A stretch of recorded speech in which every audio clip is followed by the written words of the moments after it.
and another one done. So this month we read Leisure, the Basis of Culture by Josef Pieper. Josef Pieper was a German Catholic philosopher, and he wrote this book in 1947, and it was his answer to the rebuilding of everything. Everything was just being rebuilt, or they were trying to rebuild everything. But to him, leisure was the basis for this, is the basis for this. You cannot do without it. And leisure is not, lying around or doing whatever you want for fun. Leisure in Greek is skole, and in Latin, schola, the English school. The word used to designate the place where we educate and teach is derived from a word which means leisure. School does not, properly speaking, mean school, but leisure. And it is a timeless book. I think it can be applied to our world today. Our world is all about being productive. We see it all the time, videos, books, hacks on how to be more productive, how to do more things. But leisure is not that. Leisure is the acceptance of receiving knowledge. He separates ratio and intellectus. Ratio is just the things that you kind of like in science where you look at all the things that happen and then the result in the end tells you more about it. Whereas leisure or intellectus is more of a receiving of this knowledge from something greater than yourself. Ratio is the power of discursive, logical thought, of searching and of examination, of abstraction, of definition, and drawing conclusions.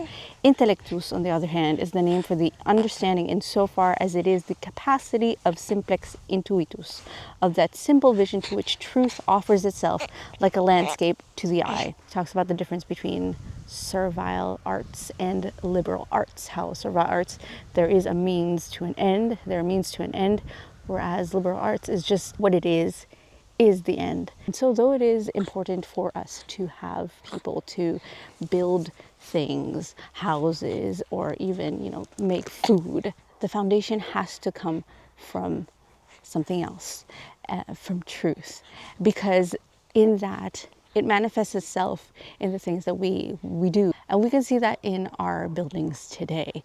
A lot of the buildings are very soulless. There's nothing to them. You can just use them, right? You go, it's a building. It has nothing but its structure. I remember seeing a documentary about a place in France, and there was this hospital, and it was a beautiful hospital. There were checkered floors, and the ceilings were very high, and I think there was some sort of stained glass paintings on the windows, and it was a hospital. And you think in and of itself, like, what good is this? What use does this have other than it being beautiful?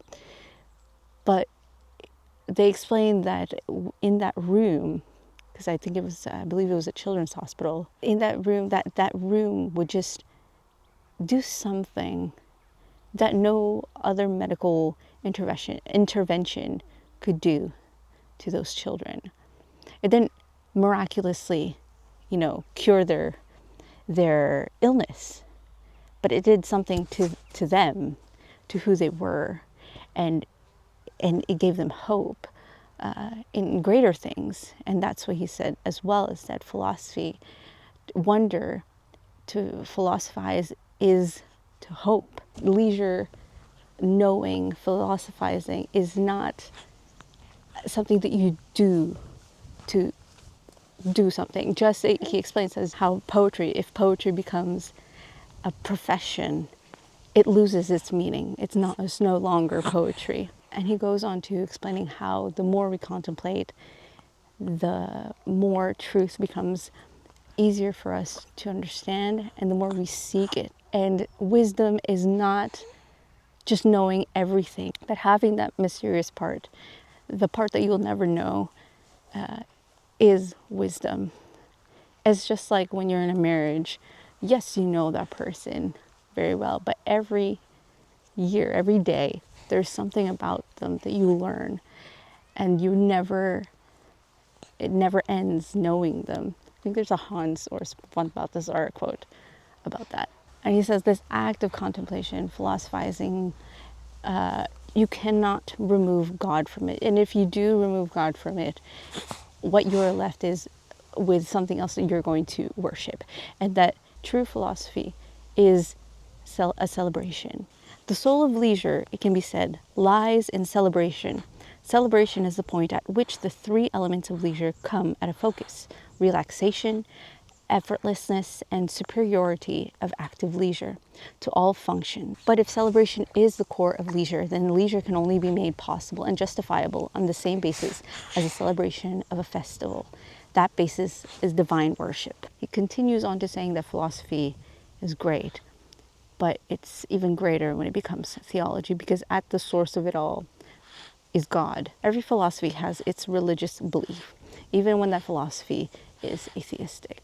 So if you don't worship God, you end up worshiping something else. You don't need to look at something unusual or to wonder at something unusual, because the usual things in life are there for you to accept, to receive, and to contemplate on, because God is here. God is everywhere. When that penetrates you from the inside, everything that you do, that knowledge, it permeates through everything. And we can see that even in people, you know, when you meet a beautiful human being, there's something about them. It's not about what they can do, but there's something in who they are that penetrates, that manifests itself in their being. Philosophy is as necessary and as superfluous as the natural perfection of the human being, and I think that sums it all up. We need this deeper sense in our life that there's something greater than us. There's a lot more in it. I cannot do it justice. So please read it. If you'd like to join, this month we are reading Edith Stein's another German, the third German this year. I don't know what it was when I picked the books. Apparently I wanted to read more German authors this year. Edith Stein, essays on woman, and I would love for you to join. You can do that in the link in the description below. There's a Telegram group where you can join, where we share our thoughts, and at the end of the month we get together to talk about the book. Anyway, I pray you have a wonderful day, and I shall see you in the next one.